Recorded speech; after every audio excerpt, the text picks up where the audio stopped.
And Helium, I think, really the first to sort of blow it open in a reasonable way, right? Where you or I or anyone can operate a miniature cell tower, but basically in our house or in our business. And we will make money every time someone connects to that cell tower. This episode is brought to you by Uphold, which is a great crypto platform that makes it easy to buy, sell, and stake crypto assets. Uphold has over 300 plus cryptocurrencies, including Bitcoin and all the top altcoins, and they offer a crypto staking on over 19 crypto assets.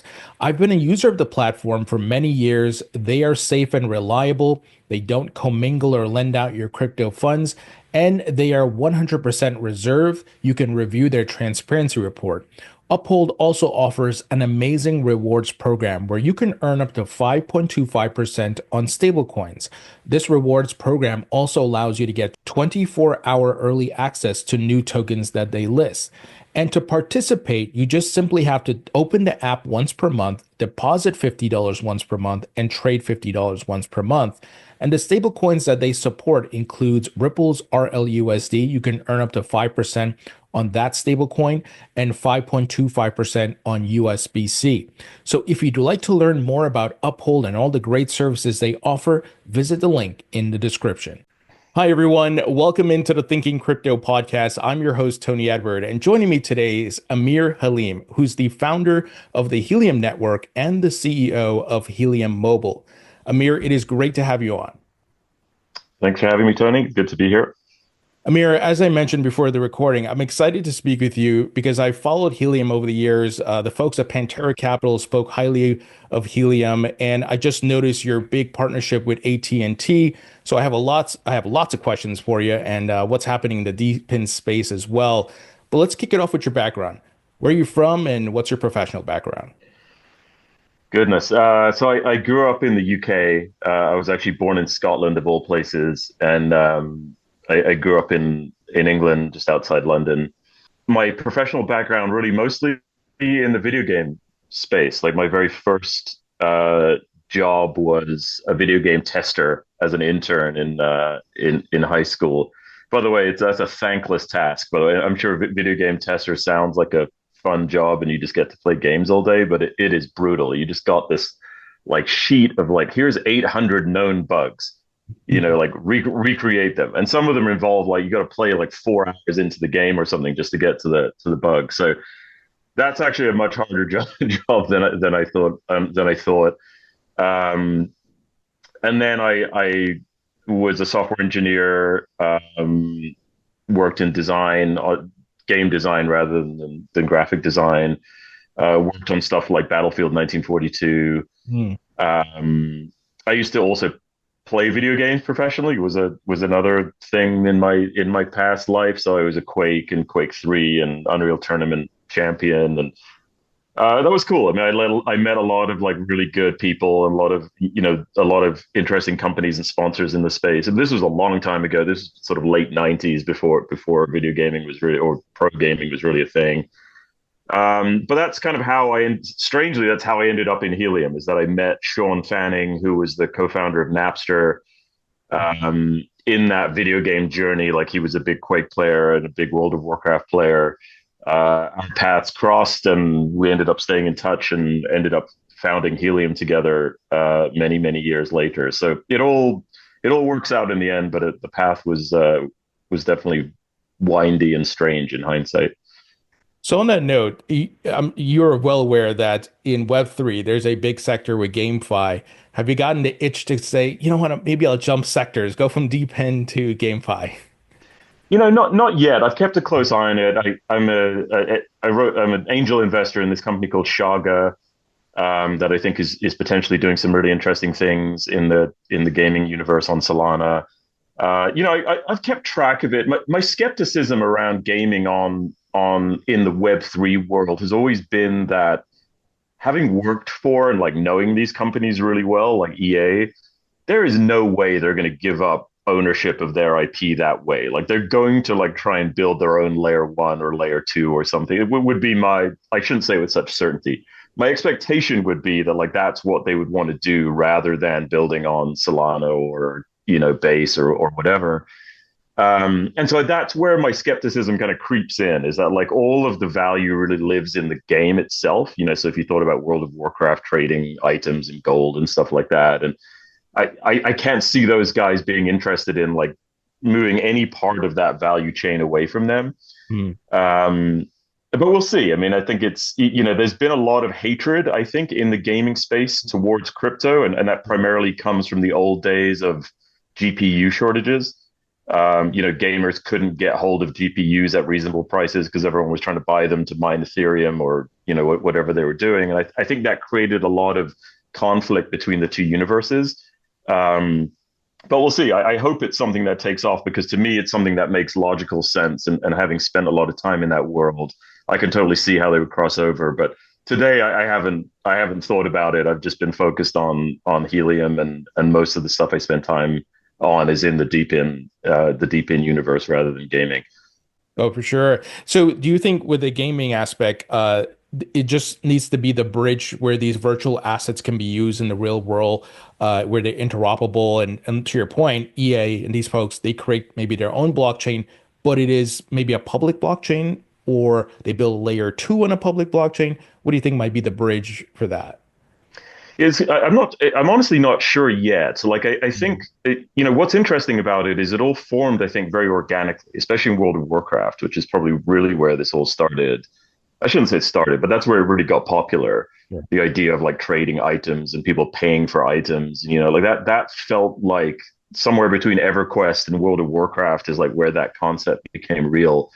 Um, and it's not clear to me yet what value there is in taking it outside of the game itself, right? Because I can't do anything with the World of Warcraft sword or whatever outside of World of Warcraft, right? Like maybe I can have it as a PFP or something, but I don't know if that's valuable enough. So I think that's a little bit of the challenge right now, is like a lot of the solutions are solutions searching for a problem, basically, right? And like, can we apply Web3 to like X thing? And a lot of times I'm not sure that makes sense. And I think the item idea is like a decent one. Like, unless there's interoperability of currency and items and stuff between games, then I'm not sure there's a ton of value in like just putting those things on chain, right? Because there's nothing you can do with it on chain. I can only use it inside its game, right? And so Mm. I think that's going to be an interesting thing to watch. It's not a new concept or a new problem. This is like way before Web3. Like, this idea has existed. Steam is kind of an example of trying to create sort of a cross-platform thing that is useful, and it has been. But that's been, it's become more of like a game library or a game marketplace rather than an in-app kind of experience. So yeah, I don't know. I'm curious to see, but I am definitely skeptical and a bit wary. And by the way, this is why I think it's generally a bad idea for people who come from the space to be the ones trying to pioneer the disruption in Web3, is that all the reasons why it shouldn't work. And it is better if someone that just comes in who, quite frankly, is kind of clueless about it and just sort of forces it to work. And I think that's actually what happened with Helium and us, because we didn't come from like a wireless or a telecom background. We just like, it should just work this way, right? And Right. you kind of need a little bit of that cluelessness sometimes, because where all the pitfalls are if you've spent too much time in some of these industries. That's such a great point. And to your point, that mostly the disruptors usually come outside of the incumbents, right? And the legacy institutions and things like that. We're Yeah, seeing I that mean, in the funds.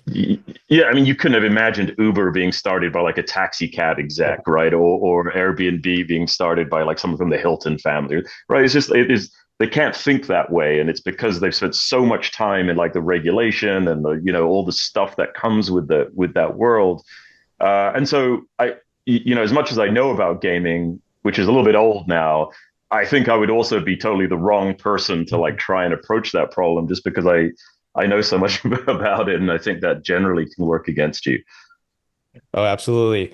Um, I would love to know about what was your first encounter with Bitcoin or maybe Ethereum or blockchain, and what was your aha moment, and what led to integrating that into Helium. Yeah, I was way late. I was clueless on crypto for the longest time. one of our very earliest employees who's still with us actually was in the Ethereum ICO.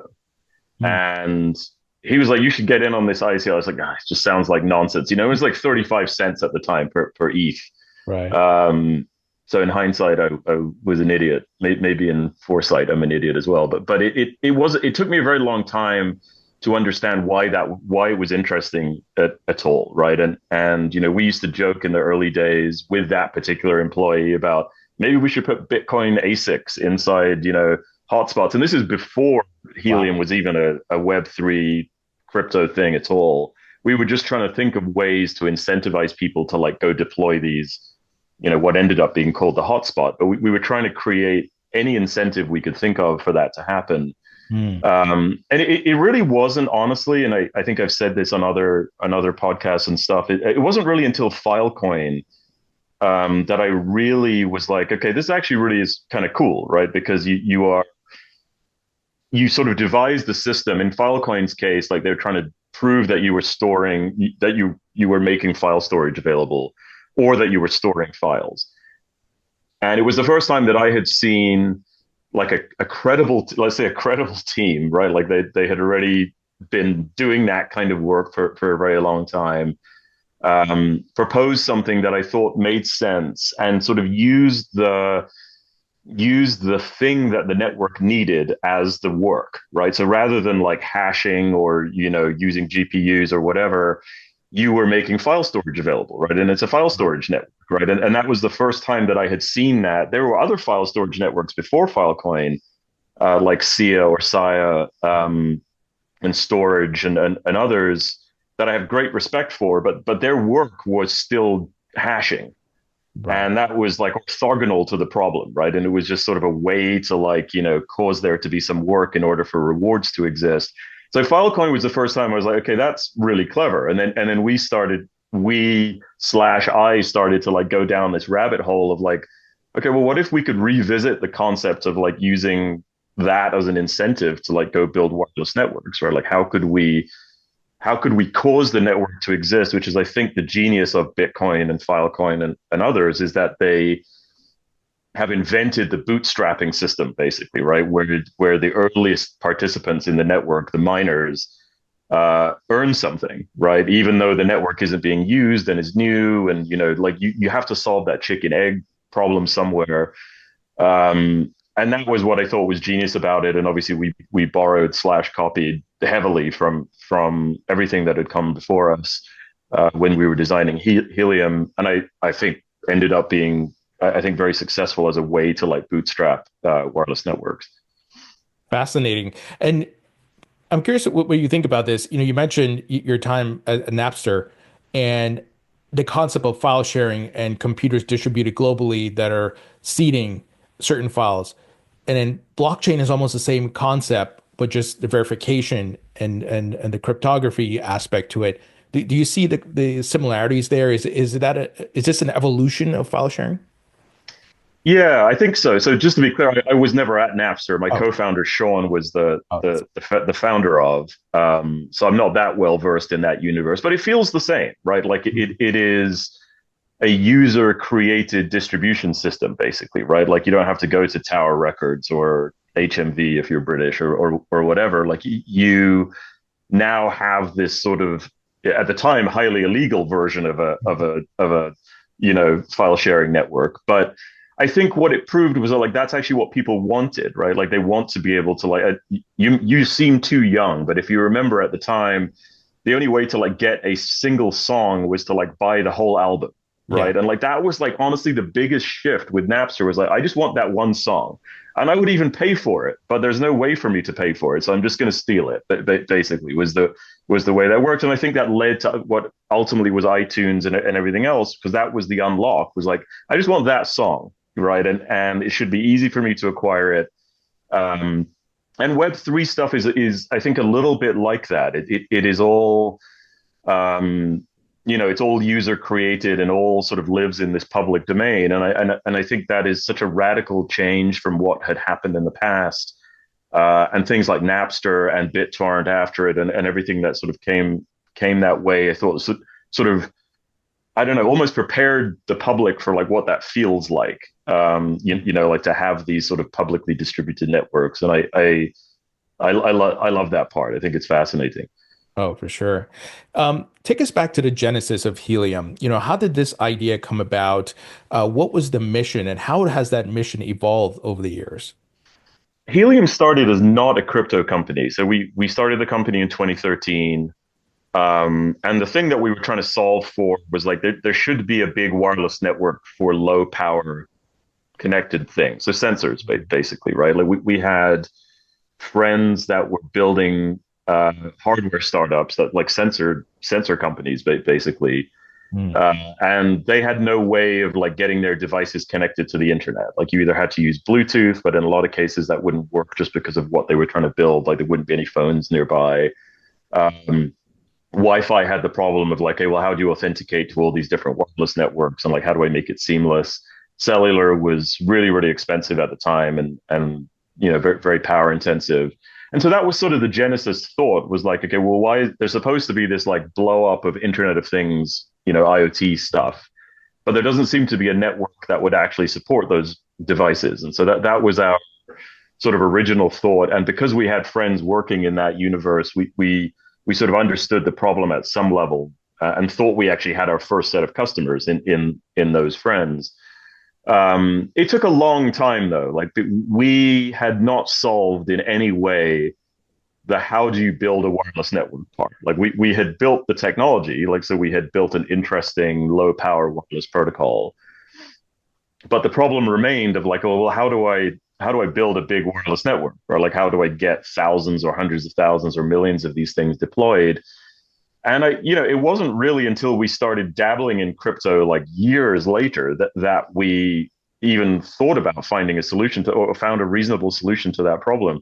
We spent a lot of time, building products for like healthcare and like restaurants. And, like we tried to think of it that way. It was like, okay, if we got every restaurant to like install these helium sensors and devices, then you would end up with a big coverage network that way. Hmm. But it's a very, very, very slow and kind of painful grind. Um, and to some degree, like not a thing that, at least for myself, but I think for a lot of the team, also not that interesting. Like we came from like this sort of protocol background of like wanting to build distributed systems and change the world in some way. And instead, we were building, sensor solutions for restaurants, which is a perfectly fine business. It just wasn't what we wanted to do or what I wanted to do. Hmm. So I think when we read the Filecoin white paper, like I literally just 90-degree turned the company at that point. I was like, I don't even want to do what we were doing anymore. Like we should do this, right? And um, that was an interesting period of time. It was a lot of intense conversations with investors and the board, because crypto was still pretty new and still very cowboyish. I can't tell if that's gotten better or worse, honestly. But so it was kind of a radical idea to like abandon a business plan that was kind of working but slowly, and go chase off some other crazy, thing. But that was sort of the evolution, is that we struggled for a long time to figure out how to get the sort of technology for IoT that we had built deployed at scale. And then when we discovered Filecoin, that kind of set us down the path of what became things like proof of coverage and hotspots, and wrote the first white paper in 2018, and that was sort of the start of Helium's crypto journey, I guess. Hmm. And you mentioned the word radical. I mean, I can't imagine what that was like to steer the ship in a very different direction. And are you happy you did that and made that change as hard as it may have been? Yeah, no, no, no, no regrets about that. Not even for a second. Like there are things about crypto that I think are troubling, and it can be exhausting for sure. But that is absolutely one of the better things that we've ever done. And I think people may disagree, but I think Helium really created DePin as we know it today. Like I don't think there would be a DePin without Helium or something that looked like us. And for that, I'm very proud. Like I think that that's an awesome thing to have been part of. And I hope to like watch it evolve and participate in the evolution, whether with Helium or as an investor in other stuff, to the extent that I can. Oh yeah, and in many ways, I mean, you guys are leading the charge here in DePin because anytime I ask about DePin to anyone, helium is brought up. I mean, as a great example. So kudos to you and the team. Now, at one point, you had a your own blockchain, and then you switched to Solana. Tell us about that and the whole strategy behind that.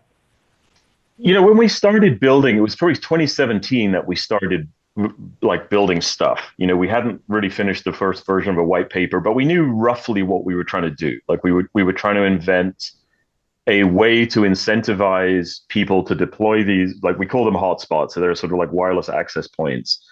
And kind of the way I'd mentioned earlier, the problem is there are no users of your network yet because your network doesn't exist. And so you have to create some kind of reason or incentive for people to deploy these hotspots, absent there being customers and usage and money on the other side.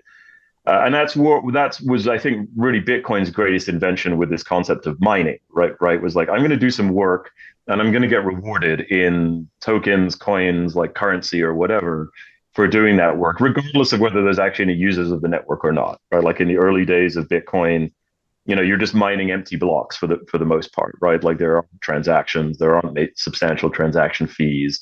There's no revenue for you, right? As a miner, and earning the Genesis or the Coinbase rewards, sorry, in Bitcoin is your reward, right? And so we knew that that's what we wanted to do. At the time, really only Ethereum existed that would have made any kind of sense for us to. There were other stuff. I mean, EOS was kind of around-ish, sort of. Hmm. There was other stuff that we could have used. Ethereum, we thought, was the only one that was reasonable as an idea.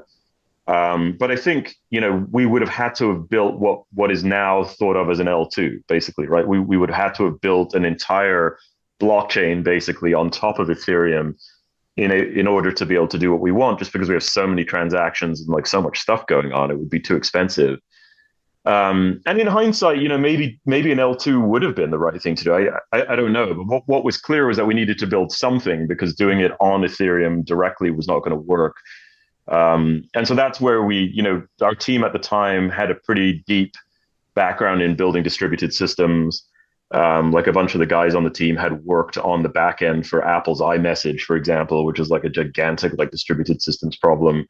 So we thought we knew how to like tackle that problem, and to some degree we did, right? Like we built an L1 that was pretty good.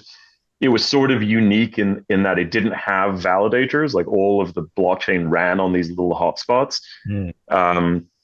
which at the time we thought was super important. Like we wanted to sort of maximize decentralization, but I think it ended up being a lot of work to maintain as the network scaled at the speed that it did.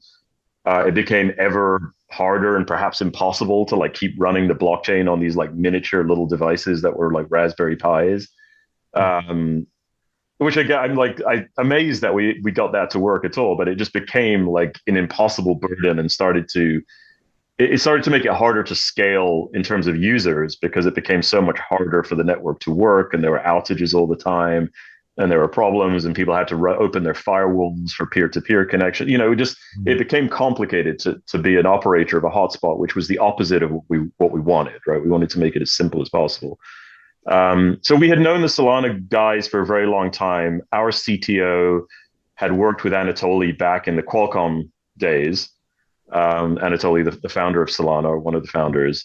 We tried to hire Anatoly to work on Helium, but he had already thought of Solana and was, working on this proof of history thing. But it was too early at the time. Like Solana was like roughly in the same stage of development that Helium was. And so we couldn't really hitch our wagon to something that was also in development and also hadn't launched and also would have bugs and also, you know what I mean? Like we wanted to control our destiny a little bit better. But over time, as Solana started to succeed and started to get adopted and, a DeFi ecosystem started to form and exchanges started to support SPL tokens and wallets started to support SPL tokens, it's a lot of work to try and go to every single exchange or every single wallet, provider and say like, hey, add support for this, custom L1 that only works for us, right? And it made it very difficult for us to get adoption on exchanges or wallets or really anything. And certainly there was no DeFi ecosystem or anything like that that existed. All that was happening in Telegram. So once Solana got to that point, I was like, it makes no sense not to switch, as far as I'm concerned, right? Like, because we are a wireless telecom company at the end of the day, and having to like build and maintain our own blockchain was just something like we had to do rather than something that we thought really added a lot of value to what we were building. Oh, that absolutely makes sense. Yeah, I mean, I can imagine building and managing your own blockchain, the amount of work that is involved in that. For the folks who are listening, who this is maybe all new to them, what's kind of your elevator pitch, as to what is Helium and how they can leverage it?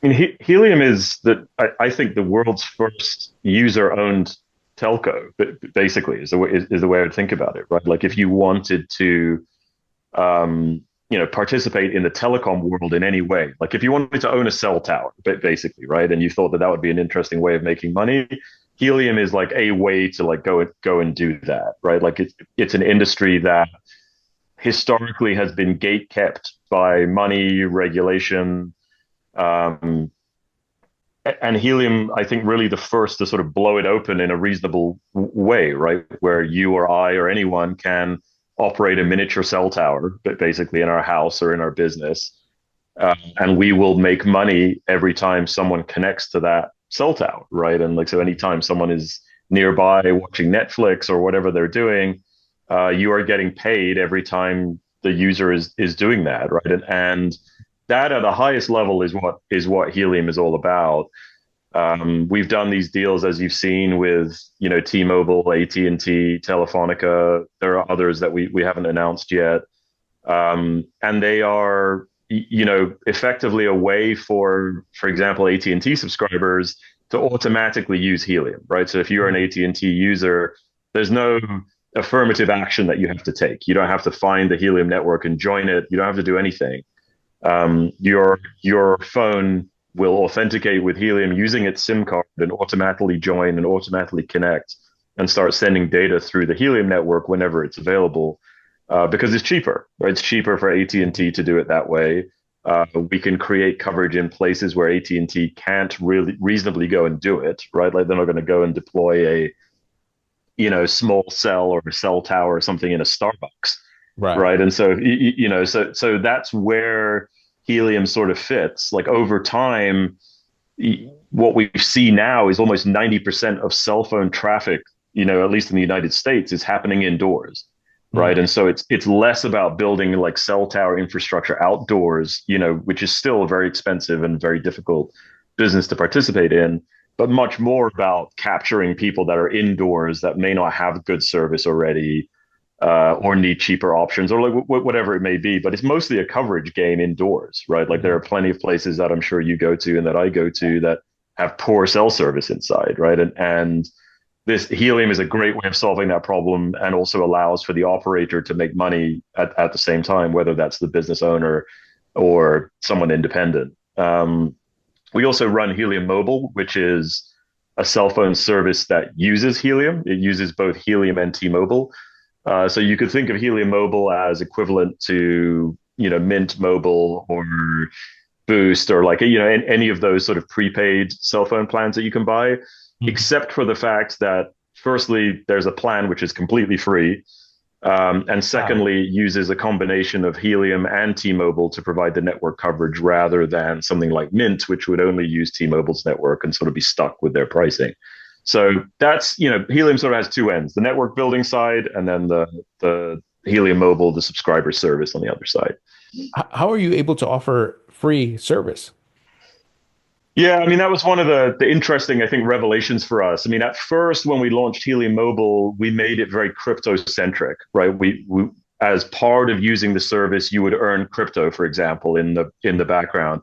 And I think that's super interesting. It just, I don't know how to say this in the nicest way possible. It attracts a certain type of user who only cares about earning crypto. Yeah. As soon as the crypto price changes, they're like up in arms and like like can't stand it. Or if they earn less than they did yesterday or whatever, it's a disaster. And so it also anytime you have these kind of incentives, whether it's in crypto or not, you get everyone trying to game the system somehow, and that is like just taken to the nth degree when it comes to crypto. And so that was the first version of Helium Mobile, is like, let's make it a competitive plan. It's going to be like $20 a month, unlimited, but you're also going to earn crypto if you do this thing called discovery mapping.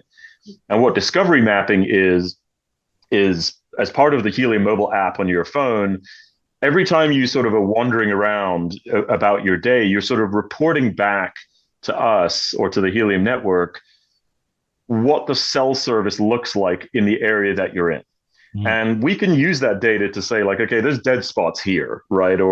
These are areas where people are spending a lot of time, or there's a lot of foot traffic. And you can sort of using it as a network planning tool, basically, right? You can say, like, okay, there's a ton of people that are always here, right? Like if there was a hotspot here, you would be capturing, like a ton of a ton of usage from this group of people. Or we know that there's no cell phone coverage in the Starbucks over there. Like if someone were to go put a hotspot in there, they would also capture a lot of traffic. So that's what discovery mapping is. It was basically a way to create decentralized network planning. To like figure out where people are, where people aren't, where cell service exists and where it doesn't. And that's what you got rewarded for, right? So the more you discovery mapped, the more you earned, tokens. And I think that was okay. It worked well. There's a group of people that's very upset that we went away from that model. But the bigger group of people, by many, many, many orders of magnitude, are still highly skeptical about crypto. Mm. And anytime you are associating crypto with your products, you run a little bit of that risk, right? You are Right. no longer just a phone service. You're like a crypto company, right? And that creates some level of skepticism. I think that's going to improve over time and certainly is improving over time. But we thought it would make more sense if we hid the crypto part away from the user, right? So we would still earn from discovery mapping. So that still happens, but we would use that to subsidize phone plans basically and effectively make them free. And that was our way of like still rewarding the user, but doing it in a completely different way. So rather than like directly giving users tokens, we now keep those tokens and the user gets a free phone plan or a discounted phone plan or whatever out of it in the back end. You also earn points in the same way that you would with a credit card or an airline. Mm. And you can use those points to buy stuff, right? Gift cards, like whatever it may be. And we think that's better. We think that's a better model because it appeals to everyone, right? Like even if you're crypto centric, you understand like what's going on in the background and that's interesting to you.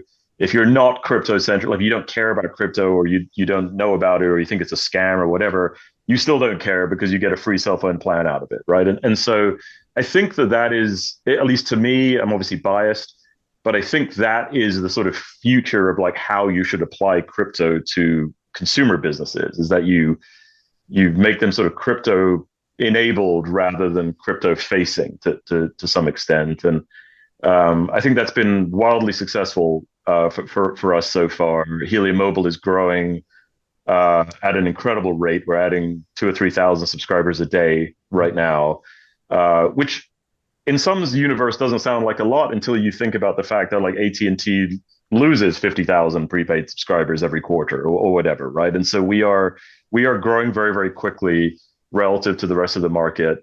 Certainly outpacing AT&T, T-Mobile, Verizon on when it comes to prepaid. And I'm excited to see how that goes. Like whether this model of like sort of inverting crypto into something that's sort of under the hood is the right thing to do over time or not. Right now, it certainly feels like it is. Yeah, and a follow-up question to that is, it seems to your point, how we're using the internet right now, we're not thinking about TCP and all the nuts and bolts that makes it all of this work. It's just that it works. And the end consumer, the average Joe and Jane, they don't necessarily need to know about all these things, just that it works and it's something better than they've had before. Yeah, and crypto isn't quite there yet, right? I mean, if you think about L1 blockchains, like they should feel like AWS or Google Cloud or Azure. So like you don't care, right? Like I'm not using Instagram because it runs on AWS. Like Right. I could care less what backend, server or service provider they're using. But crypto isn't there yet. It's very tribal.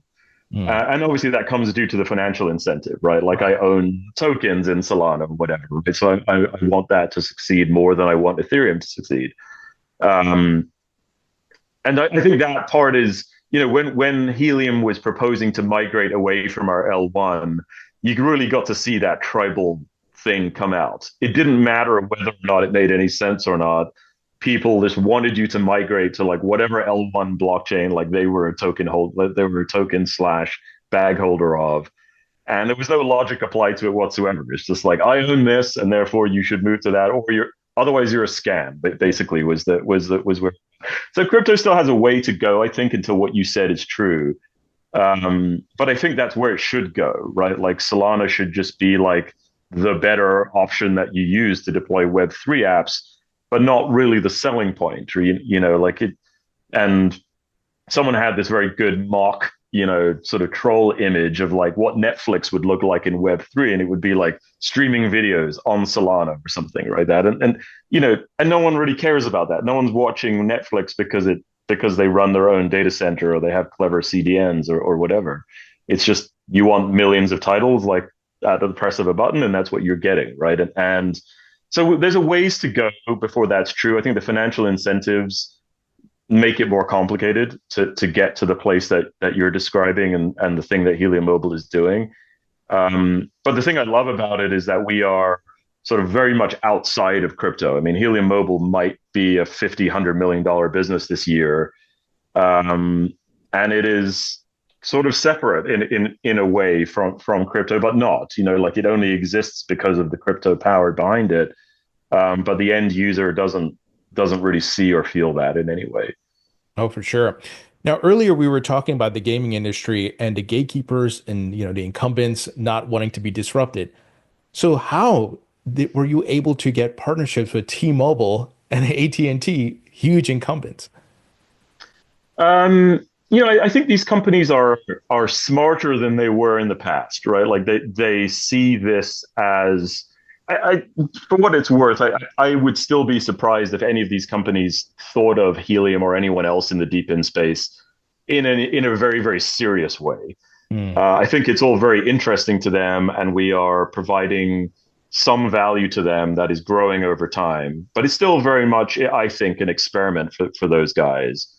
mm, And the reason I think it's interesting is it makes obvious sense, right? Like, of course, this would be a better way of deploying a wireless network than spending, $150 billion, building cell towers and going, and installing in every single location with fiber backhaul and all of this stuff. sure. Like that's obviously not going to be the way forward, and some of that is cost and some of that is technology, right? Like things like Passpoint, which is the technology that we use that allows what I described, where an AT&T subscriber will just jump on and off to the Helium network without having to like authenticate or go through a portal or like do any of that stuff.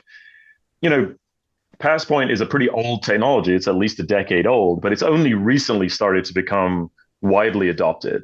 And then Wi-Fi has greatly improved, especially with Wi-Fi 6, Wi-Fi 7, like that has allowed companies like ours and other DePin players to like very, very cheaply deploy network coverage that's really, really useful.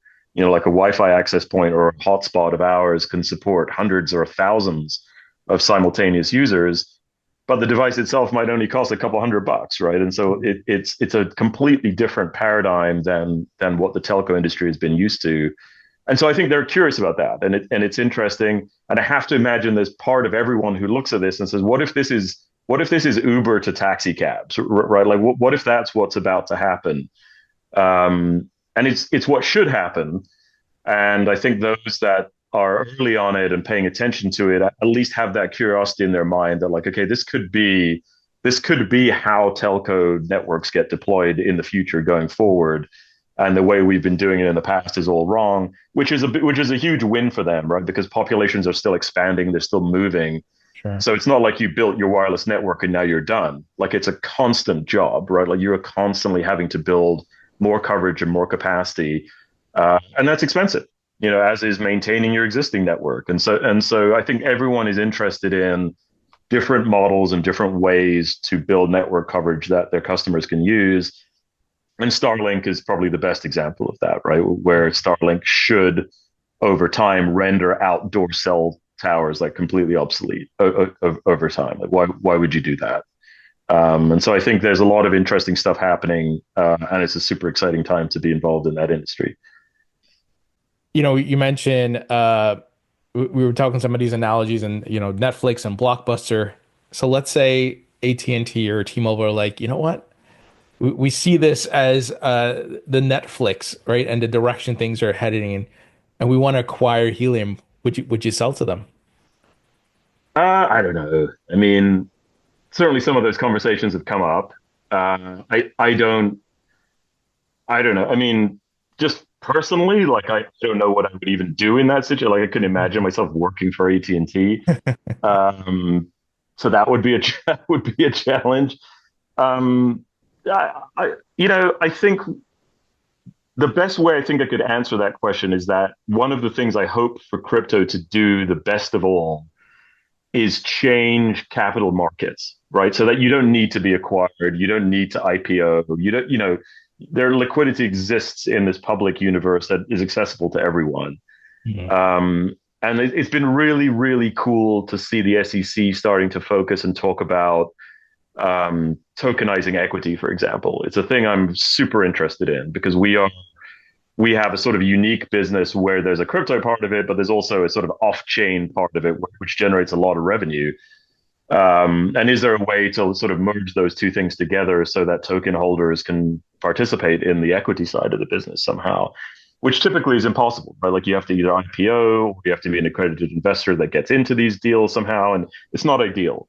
Um, so the thing that I hope most of all is that crypto like democratizes access to wealth, basically, right? Because it is wildly unfair that me or VCs or whatever get early access to a lot of these companies. By the time they IPO, everyone's already rich. Like you are way down, like you regular person are so far down the line now, and everyone else has already made 10,000x on their investment, right? And so I've never liked that. I've always thought that was elitist. I've always thought the accredited investor laws around like you must make 150 grand or 250 grand or whatever it is a year is just a dumb way of like deciding who should get to invest in what. Like, let me invest in whatever I feel like investing in, right? Right. And so that's what I hope happens. The long way of answering your question, but I would hope ultimately that Helium never has to be acquired because that market infrastructure exists and we just use that rather than needing to be acquired or go public or whatever it may be. Oh, for sure. Now, I know we're coming up on time, so I want to make sure I get some Yeah. questions here. There was news of expansion to Mexico. Tell us about your coverage globally and which markets you're in. Today, we're only in the US and Mexico, and we're trying to be a little bit more strategic than we were in the IoT days, where IoT was like, just put this thing anywhere, anything, anywhere, right? And I think that's interesting, but in the cell phone or the mobile universe, you kind of want a partner to bring the subscribers, or you have a plan to get your own subscribers, like we do in the US. So in Mexico, we have this deal that we did with Telefonica. Most Americans probably aren't aware of Telefonica, but they're an enormous global telecom based in Spain. They operate a subsidiary called Movistar in Mexico, and they were like, today we have to pay AT&T and Telcel and others to access their towers, and it's expensive, and we don't want to build our own towers. So what can you do for us? And so we did this pilot with them for several months. Where we sort of took over like a city, Oaxaca, and I think because there's always skepticism, or like no one believes that what we're doing is real or not, or that it works, or that it works well. And so it took a few months of doing these trials, and I think, were very excited about what they saw. And so now we're expanding uh, sort of all over Mexico. And I think we will start to see subscribers go live uh, in Q3, I think is the intention. And when I say go live, I mean the Movistar or Telefonica subscribers in Mexico will automatically start to use the Helium network. They won't have to join anything. They won't have to opt in. They won't have to do Wow. anything. And so that's what's happening, and we hope to see that light up this year. That's exciting. Is there anything else on your roadmap you want to highlight? Anything aside from going to Mexico and much more? I mean, we're on our path, right? Like we're growing. I think crypto again, one of those places where like everyone's always looking for the next big announcement or the next big thing, and arguably we're in sort of the boring phase where product seems to be working and is just growing, and so there's a lot of boring stuff going on like support, right, and things like that to keep up with all of the customers that we're getting. But that's where we're focused. We want to go larger in terms of subscriber base. We want the network to be larger.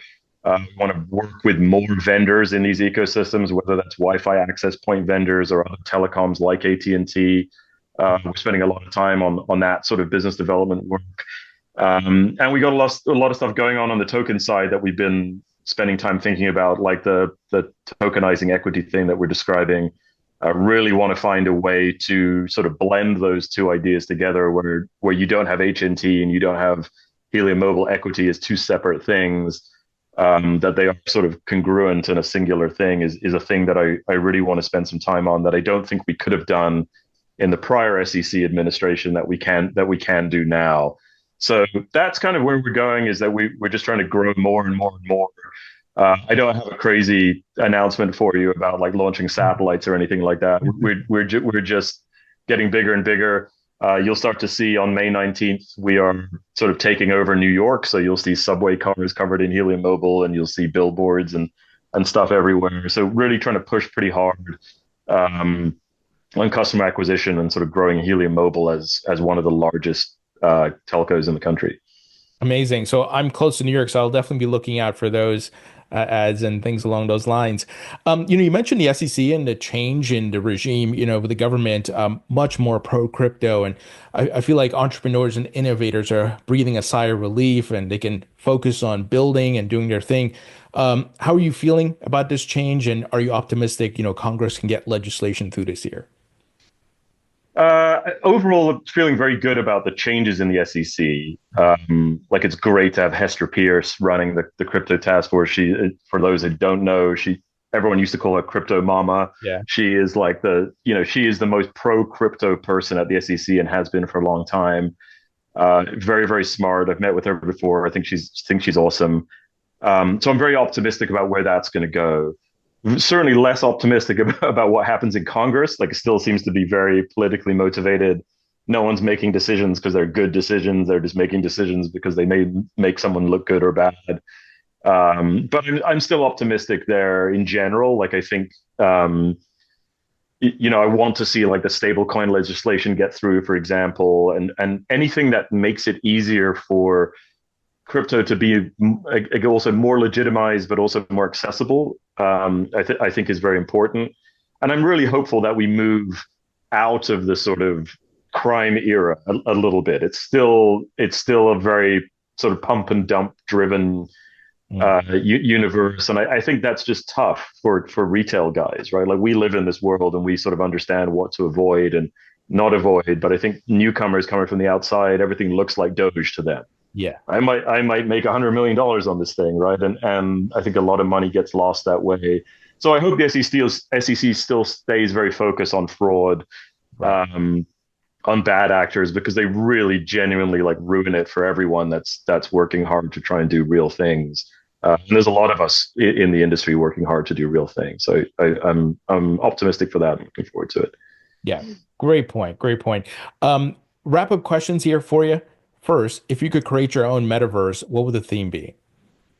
It would have to be something racing related. That like cars and racing, very much my pattern. So definitely car racing related for sure. I don't know if you've seen it, but there's a F1 movie coming out with Brad Pitt. I don't know if you're looking forward to that. Yeah, I think it looks super cool. They spent a lot of time being precise about, they did a lot of the filming at real F1 races, and I don't know how good or bad it's going to be, but it's awesome to see it, and I think it will just bring more interest to F1, especially in America, which I think is awesome. Oh, for sure. Rapid fire questions. Favorite food? Have to be something Indian, maybe a paneer tikka masala or something like that. Love it. Nice. Favorite musician or band? I would have to go back to the 90s, probably like Guns N' Roses, Skid Row, like Metallica, like something in that era. Nice. Favorite movie? got to be Inception or Interstellar, anything that Christopher Nolan makes. He's just a genius. Yeah, I love all his movies. Favorite book? I'm not much of a book reader. I did start reading Wool recently, which is the book about the Silo TV show is based on. And if you've seen that, Silo, a great show on Apple TV, it was based on a book, and I did just start reading the book. Not much of a book person. I'll check that out. And when you're not working at Helium, what are you doing for fun? Uh, Recently started playing golf, which has been awesome. I hadn't played since high school, so I've been really enjoying that. Uh, I race cars, I work on cars. Like cars is my thing. So most of the time, if I'm not practicing golf or something, I'll be doing something car related for sure. Awesome. Amir, pleasure chatting with you. I got to have you back on. I'm really fascinated by Helium, and maybe the next one we could try to do in person. But thank you so much for joining me. Yeah, thank you. Would love to do it again. Appreciate it.